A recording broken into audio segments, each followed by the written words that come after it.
Chúa ở cùng anh chị em. Kính mừng Đức Giêsu Kitô theo Thánh Luca.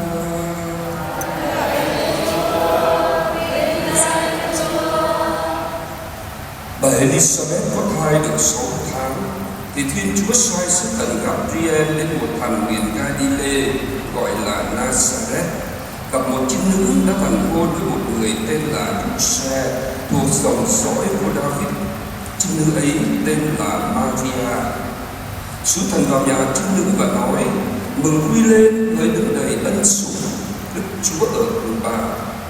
Nghe lời ấy, bà rất bối rối và tự hỏi lời chào như vậy có nghĩa gì. Sứ thần liền nói: thưa bà Maria, xin đừng sợ, vì bà đẹp lòng Thiên Chúa. Và ngày nay bà sẽ thụ thai sinh hạ một con trai và đặt tên là Giêsu.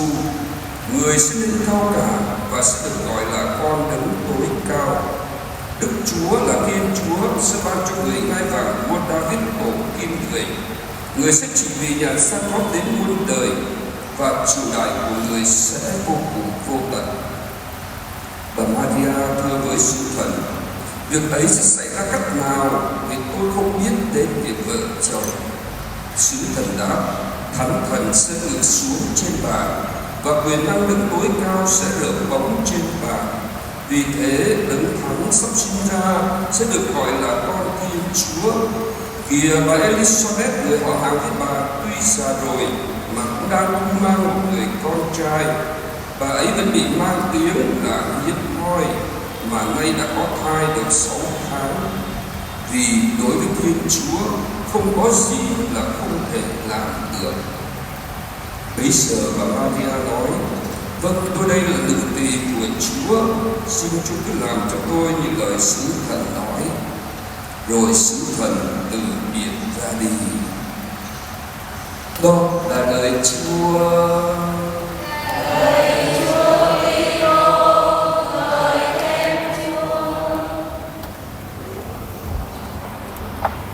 Kính thưa chị em, có lẽ chị em biết là cha phó tịch của chúng tôi cũng là cha đặc trách về cái tu đã học.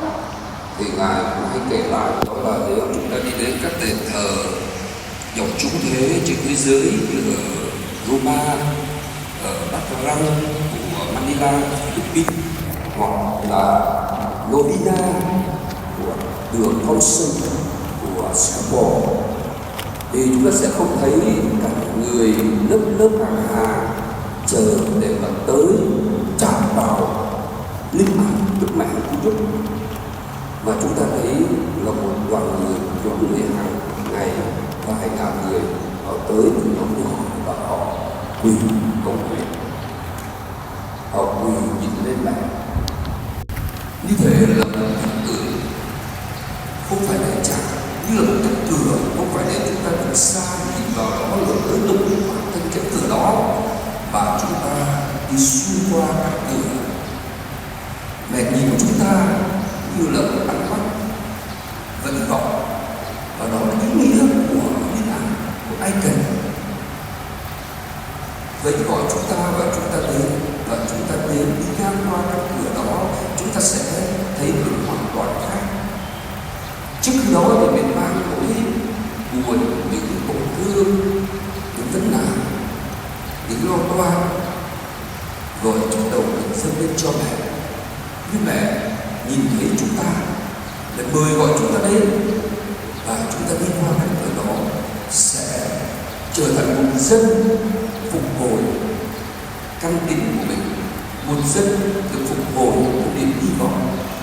Như lần đầu lễ cha phó giám định và nói mẹ có một niềm hy vọng. Như vậy những ai đến với mẹ sẽ trở nên một ngôn về sống động, chứ không chỉ là một người tin và hiểu lời Chúa.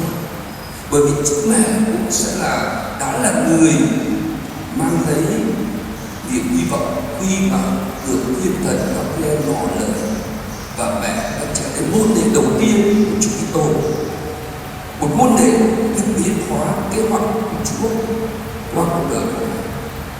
Anh chị em thấy hành trình môn đệ của chúng ta đến với Chúa Giêsu có Có một nhà tu đức nổi tiếng nói rằng anh chị đó đi với Chúa lên 3 ngọn núi.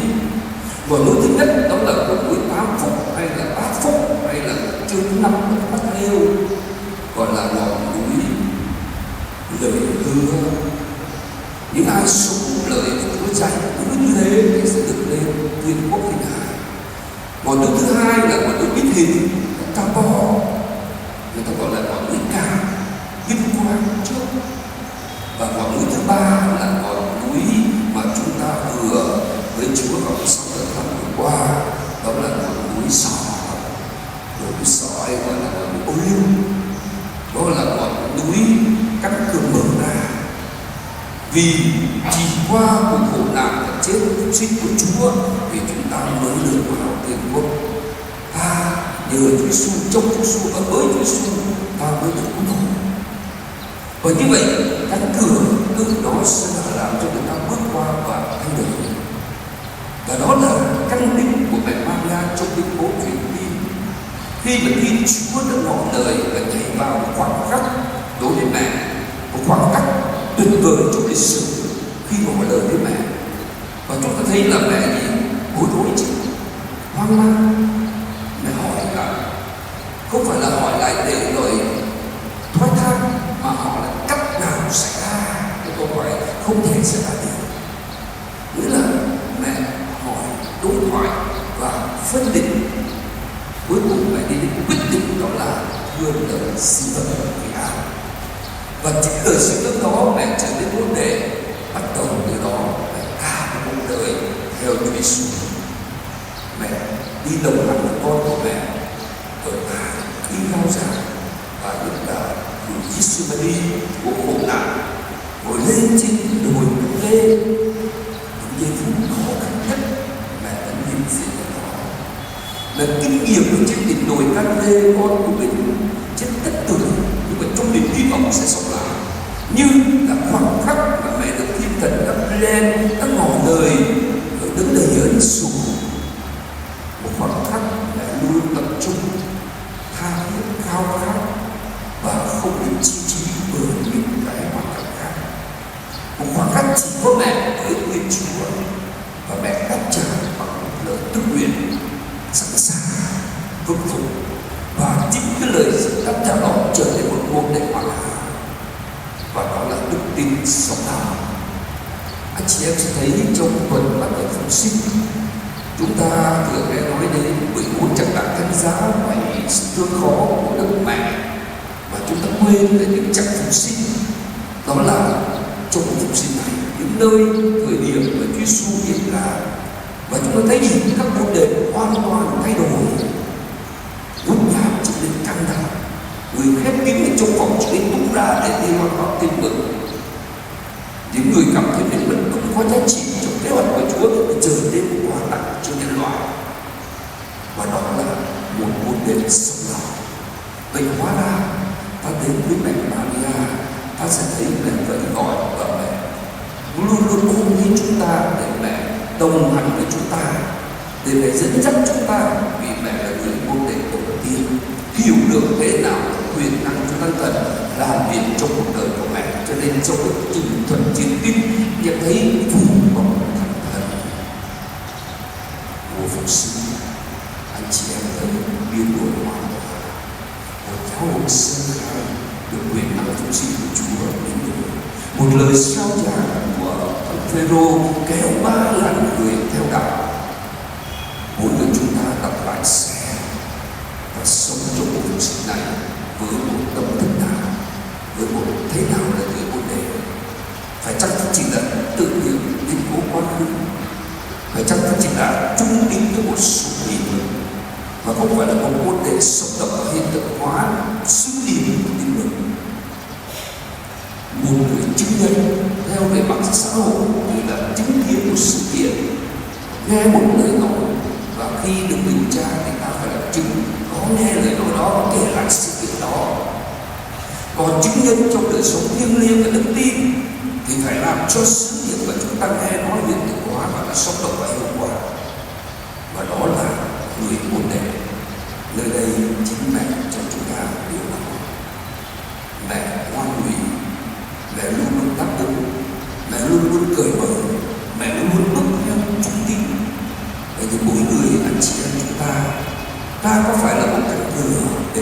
cái chúng ta đến đối thoại, cởi mở gặp gỡ, và sau một đối thoại đó con cái chúng ta cũng khám phá ra nơi chúng ta càng kho tàng đức tin, một kinh nghiệm về Thiên Chúa, một sự khôn ngoan để hướng dẫn.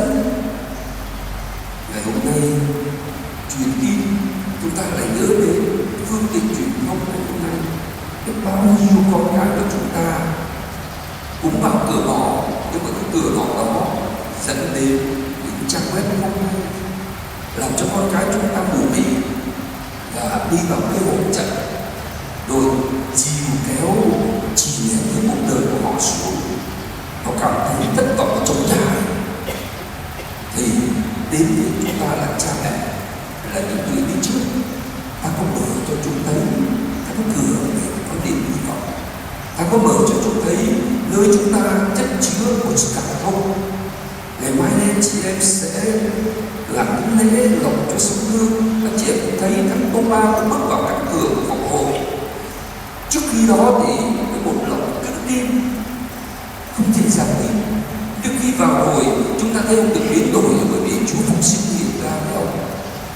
Ông trở nên một môn đệ loan báo tin mừng, tuyên xưng mạnh mẽ về Thiên Chúa của ông, là Thiên Chúa của ông, là Chúa của ông. Và đó là sự biến đổi của người môn đệ. Chính chúng ta sẽ thấy Chúa Giêsu Ngài nơi những ai gặp Ngài cũng sẽ được biến đổi.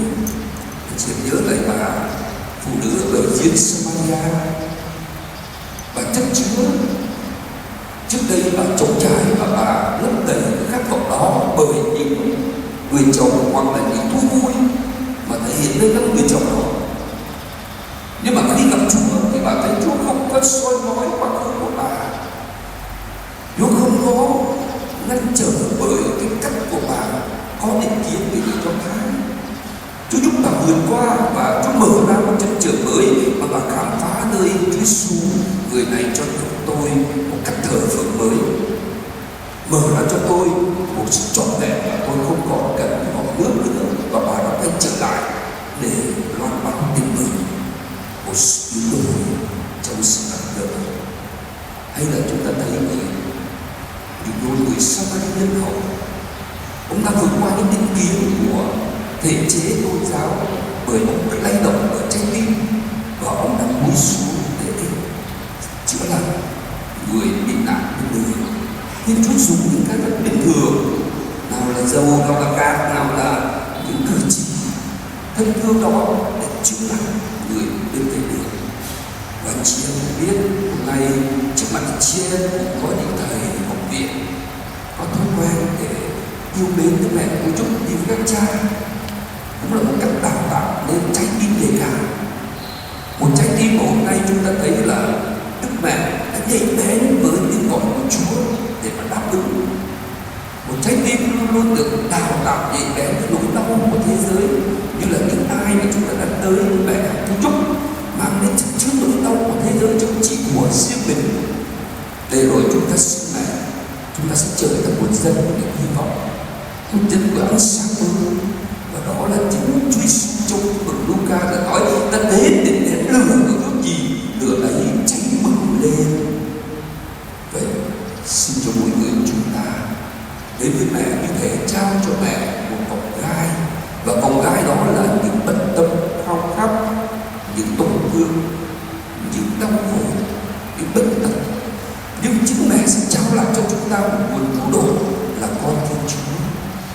Và đó là sứ mệnh của tấm ảnh, đó là sứ mệnh của truyền tin. Khi mà Thiên Chúa chấp nhận làm người, rất gần với con người hoặc chính tội lỗi, Thiên Chúa trở nên con người hoàn toàn, cho đến nỗi mà khi Ngài đã làm người trong lòng của mẹ cũng theo quy luật rất bình thường của con người, cũng 9 tháng không mang sinh ra được. Và Ngài đã lớn lên như con người bình thường hoặc chỉ tội lỗi, để cho chúng ta thấy Ngài đã can thiệp vào từng hoàn cảnh, tình huống, từng vấn nạn của chúng ta, và mẹ cũng sẽ bắt chước như Ngài, cũng sẽ bảo vệ cho chúng ta trong những tình huống hoàn cảnh và khó khăn. Cho nên mỗi người chúng ta, người môn đệ không chỉ tin, không chỉ hiểu giáo lý, nhưng là một môn đệ hiện thực hóa sự tin tưởng. tin, phải là hiệu quả của người môn đệ, và đó là mở ra cho Thánh Thần hoạt động, cho Thánh Thần biến đổi, và đó là niềm vui của người môn đệ khi khám phá mình có một ơn đỏ, có một sứ mạng như mẹ Maria hôm nay khi đưa lời xin ơn là đi vào tin chính một sứ mạng người môn đệ của Chúa để mang đến ơn độ cho nhân loại và truyền tải cảm hứng cho mỗi người chúng ta sống cảnh định của người môn đệ. Cho nên mỗi người chúng ta nhìn lại xem có kỳ vọng gì cho mùa phục sinh này không? Có cảm hứng niềm vui khi là làm con Chúa như là Chúa Giêsu khi Ngài từ dưới nước của được rửa tội đi lên và tin Chúa Cha nói cái gì? Đây là con ta yêu dấu đã hài lòng về người. Đó là hình ảnh đích thực của người chúng ta nơi Chúa Giêsu. Và như vậy chúng ta mới hạnh phúc. Còn ma quỷ thì ngược lại cám dỗ để làm cho chúng ta chối bỏ con người thật của bản thân mình và dẫn dắt chúng ta đi vào một con đường khác. Và nó cũng cáo dỗ Chúa Giêsu chối bỏ sứ mạng Messiah của Ngài. Còn chính vì Chúa nhìn chúng ta cho chúng ta có là con ta cứu sống.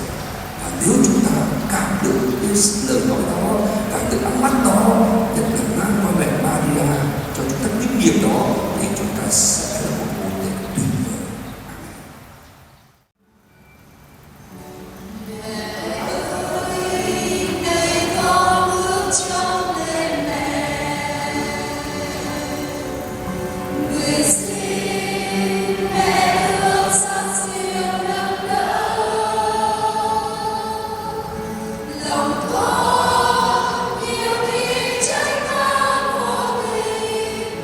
Yêu kỳ xa